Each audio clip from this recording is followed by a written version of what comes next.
Are you excited mga ka-sounds? Let's go! Let's do this!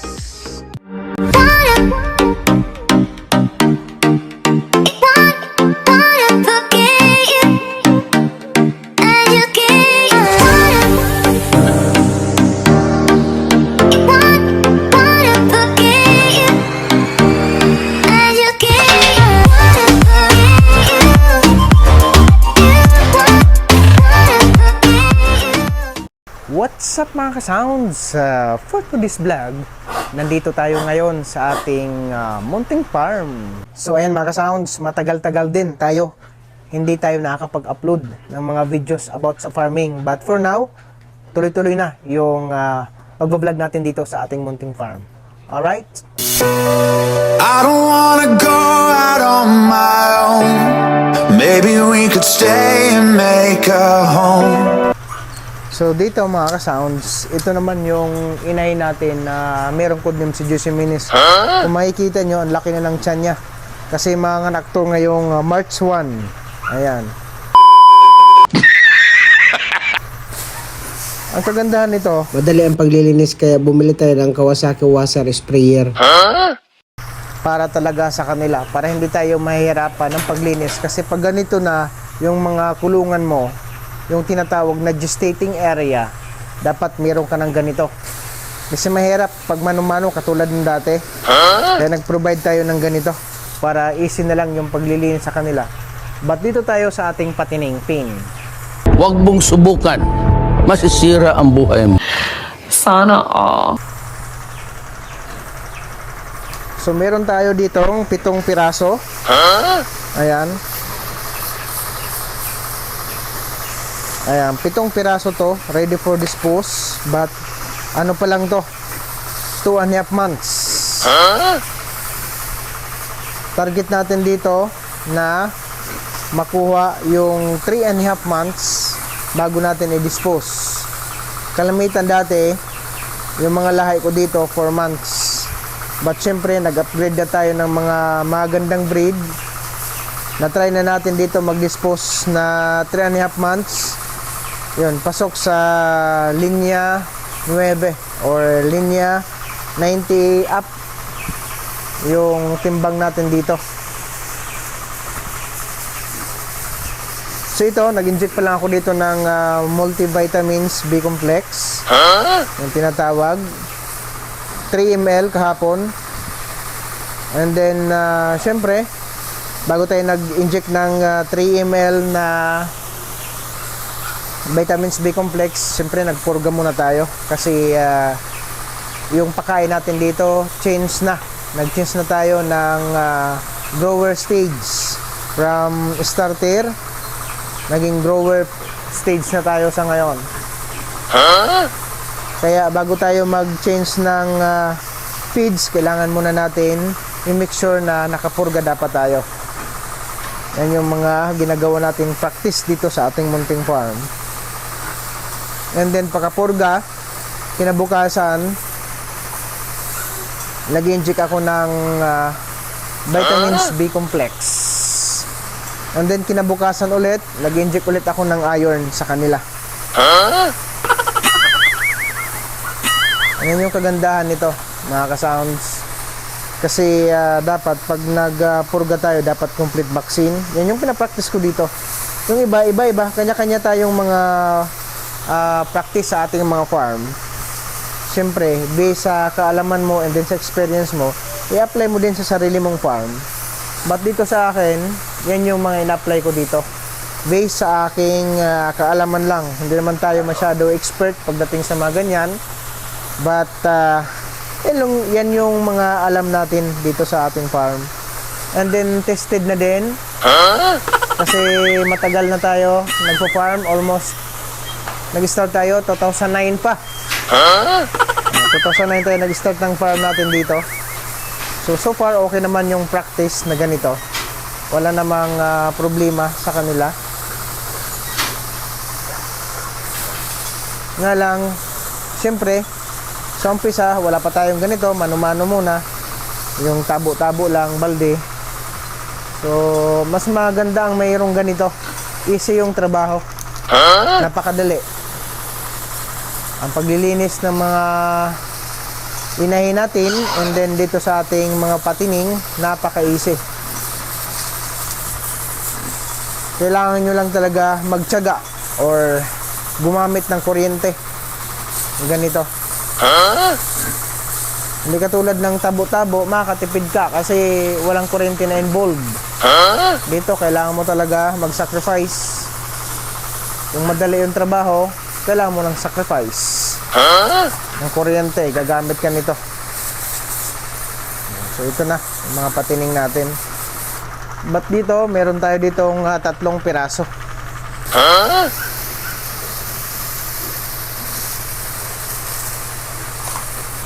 Pinapaliguan ko itong mga sounds kasi maya-maya mag-inject tayo ng iron dextran sa kanila. Inject natin to. Kaya dapat make sure bago tayo mag-inject, dapat malinis yung mga katawan nila. Para naman walang infection na maganap sa kanila. Walang complex sa katawan. Kaya ito yung ginagawa natin practice dito. Matagal na yung ginagawa ko dito mga ka-sounds na practice na ganitong style sa pag-aalaga dito sa mga babuyan. Very tested na. So far wala pa naman akong failure sa mga ganon or nag-inject na mali na nagkakasakit yung baboy dahil ang cause of death is mali yung pagturok natin.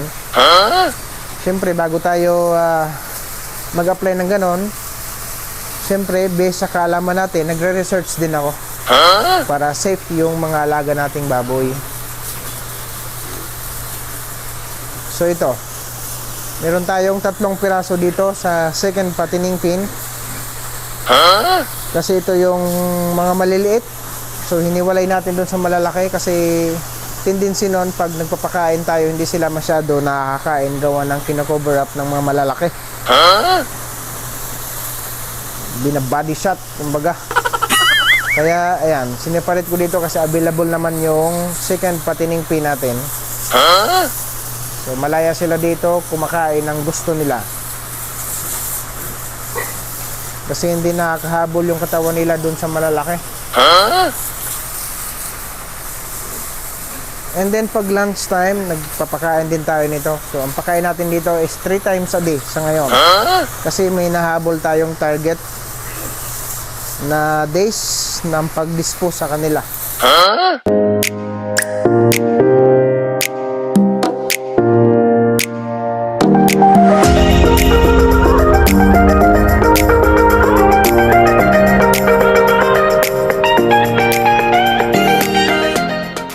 Napaka-easy lang mga ka-sounds, di ba? Ganun-ganun ka lang. Unlike dati talaga, grabe ang sacrifice. Tabo. I-give kang tubig, tabo. What the fuck? Damn!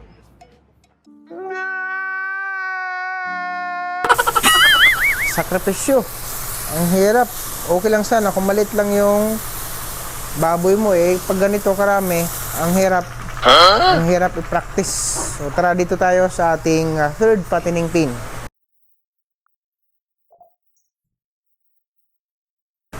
So meron naman tayo ditong 5 piraso.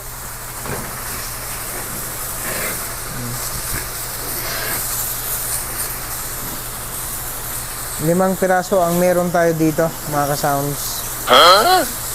Ang purpose ito kung bakit tayo naglilinis kasi minimake sure ko talaga na malinis yung kapaligiran nila. Minimake sure ko din na malinis yung katawan nila bago tayo mag-inject ng mga kung ano i-inject natin.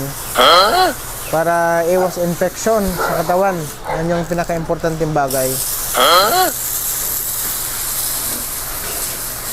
Ang pressure nito, adjustable mga ka-sounds. Pwede mo lakasan. Pag mga ganitong patining, meron din siyang adjustment para for patining. And then for inahin. And then for, meron ding adjustment para sa mga piglets. Katulad ito, malakas. Ginagamit lang ang ganitong pressure mga ka-sounds pag simento yung pinapatamaan mo. Like for example, yung mga dumi nila, yan. Hindi mo pwede gamitin ng ganitong pressure sa baboy kasi masakit. Kawawa yung baboy. Sa simento lang siya. adjustment yan para lang sa dumi. Yan o. Kaya ang bilis matanggal ng mga dumi. Dati dito tabo lang ako, walis, tabo, walis. Ang ginagawa dito ng ating caretaker. Ngayon, syempre, sa dami na ng baboy natin, kailangan natin mag-upgrade. Nag-upgrade tayo ng inahin. So, mag-upgrade tayo ng kagamitan para sa kanila. Para easy lang yung paglinis. Kasi ako, naglilinis din ako. Para exercise na din.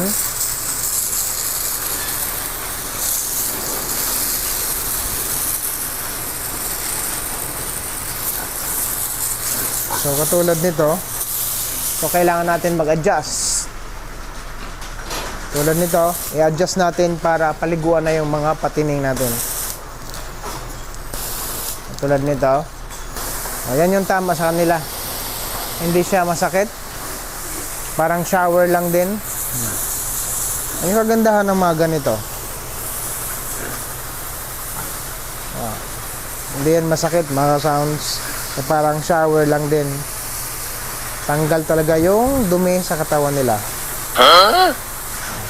Ayan. Hindi nagsisiingay kasi parang shower lang. Ayan yun. At the same time, nakakatanggal din yung mga dumi-dumi sa katawan nila. Then adjust ulit. Magpatanggal na to ng mga dumi. So, adjustment. Meron tong adjustment itong nabili nating ginagamit dito sa pagpapaligo. Yung tatawag nilang water spray gun. Pangalan doon sa Shopee na nabili natin. So, make sure natin mga sounds na bago tayo mag-inject na ngayon, kailangan malinis sila. Yan o. Tanggal lang yung mga dumi. See? Bilis lang. Pag mga ganito mga sounds, unlike sa mano-mano ka, tabo-tabo. Nako, mahirap. Okay lang yun kung 3 lang baboy mo. So, ganito karami yung baboy natin sa ngayon.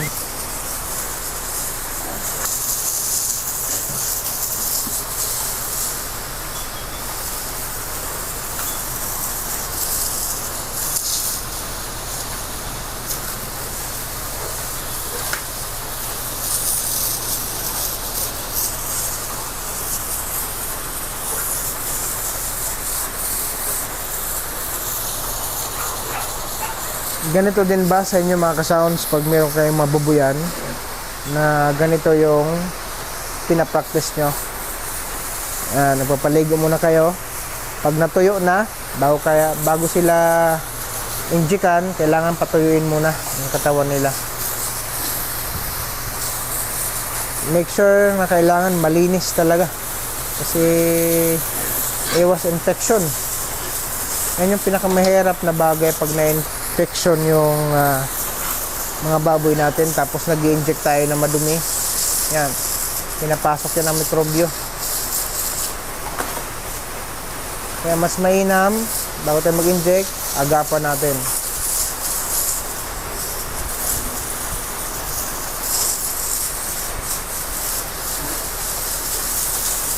Malaki na din to kasi almost 2 months na to.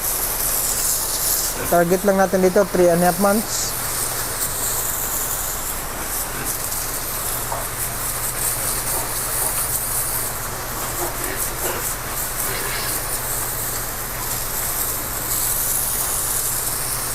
And then yung kulungan natin, kailangan natin i-disinfect. Yan, linisan mo talaga. Kailangan yon kasi pag nag-i-inject tayo, mahirap na. Yung mga mikrobyo mismo na sumapi sa kanila.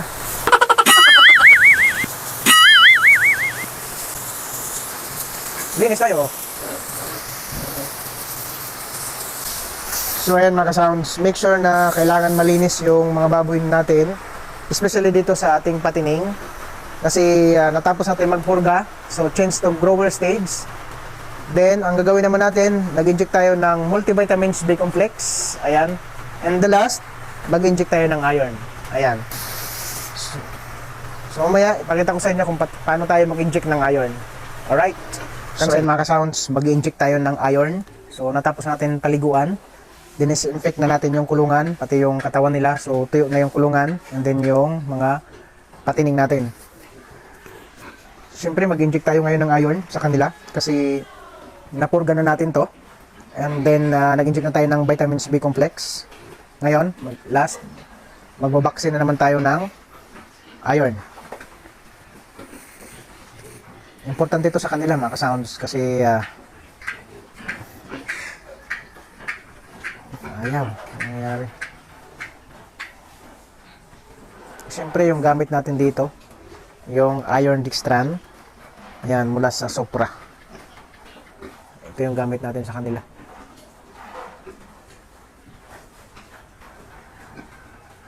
Dito sa akin mga ka-sounds, pinapractice ko dito yung iron na 3 ml. Sa ganitong kalaki. Kasi nasa mga linya city na to, 70 up kilos. So 3 ml yung in-inject natin sa kanila. So meron tayo ditong 5 piraso dito sa ating third fattening pin. Kasi yung vitamins na in-inject natin sa kanila, 3 ml din. So yung iron, 3 ml din yung in-inject natin. So iba-iba yung practice natin sa ating mga alagang baboy. Yung iba, magkaiba sa akin. But dito sa akin, tested na to. Simula 2009, ako nag-start ng farming. Kaya ito yung habit ko dito sa ating mga patining. Sa ganitong kalalaki. So kung makikita nyo mismo, ang lalaki na. So nag-apply ako ng 3 ml sa kanila.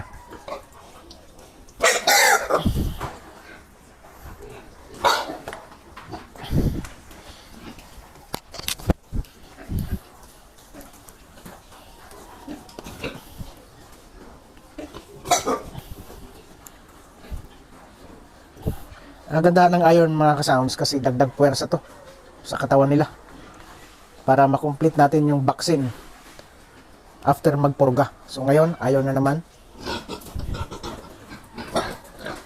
So kung makikita nyo yung mga katawan, lulusog, lalaki.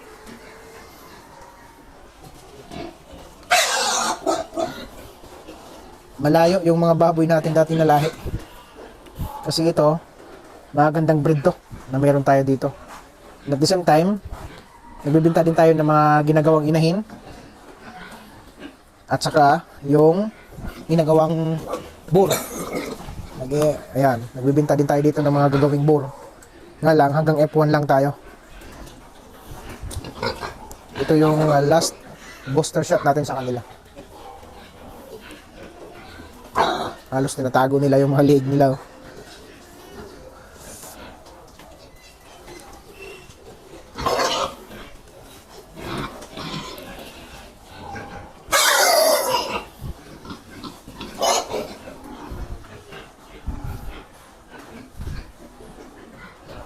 Ang nagandahan mga ka-sounds, pag complete vaccine ka sa mga alagang baboy mo, malulusog, saka iwas sakitin.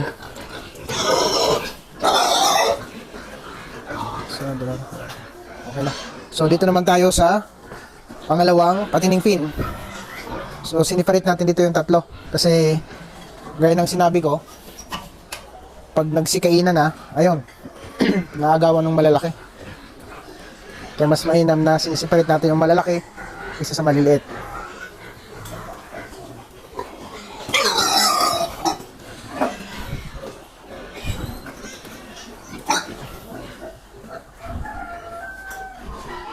Yung iba ang ginagawa, 2 ml. Sa akin, 3 ml. So, iba-iba naman yung mga practice natin sa ating mga baboy. Kanya-kanyang experience sa pagbababoyan. But dito sa akin, tested na to mga ka-sounds yung ginagawa natin dito.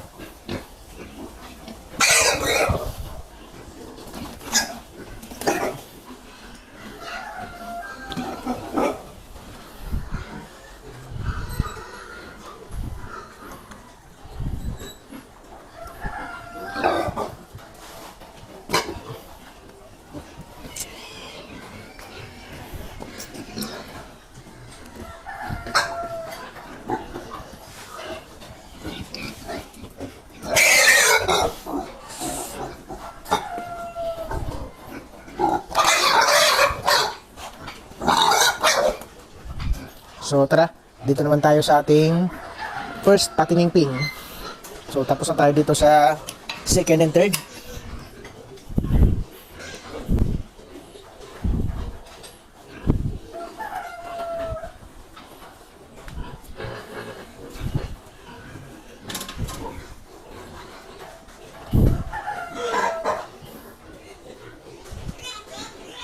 Bumigay yung needle natin.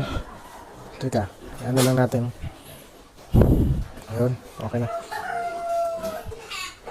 So, meron tayo dito 2, 4, 6, 7 piraso. I-apply natin dito yung 3 ml dito sa ating itong pirasong patining. Ayan. Tayo.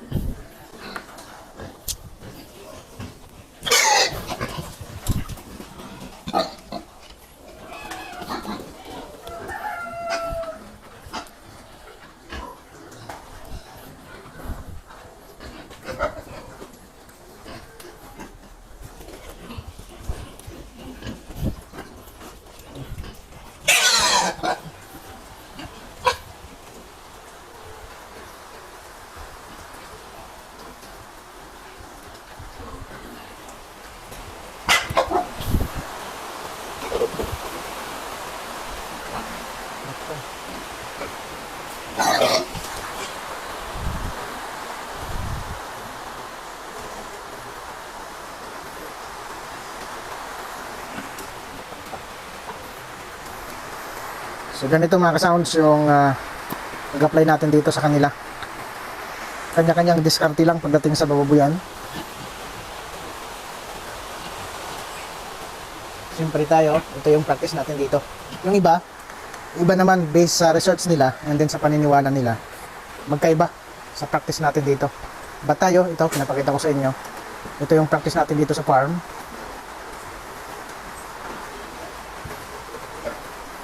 ml yung ina-apply natin dito sa kanila. But yung iba, I think hindi yata umabot ng 3 ml. Depende sa paniniwala din ng iba. Kasi kanya-kanya naman tayo paniniwala sa mga ganitong pagbababuyan.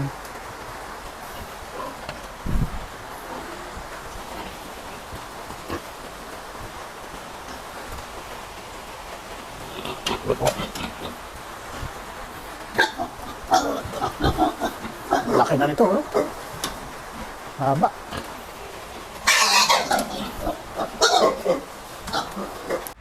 So ayan mga ka-sounds, salamat sa panonood dito sa ating munting channel at kung baguhan ka pa lang sa aking YouTube channel, don't forget to like and share and subscribe at paki-follow na din sa ating Facebook page na Jets Discovery Channel, Sniper Sound Adventure at saka yung bago nating page ngayon, yung tinatawag na Jetski Verliante. Nandito lahat yung mga tips sa pag-aalaga ng ating mga sariling baboy. Alright, so sana hindi kayo magsawa sa pagsuporta dito sa ating munting channel. Maraming salamat sa suporta ninyo mga ka-sounds. Alright.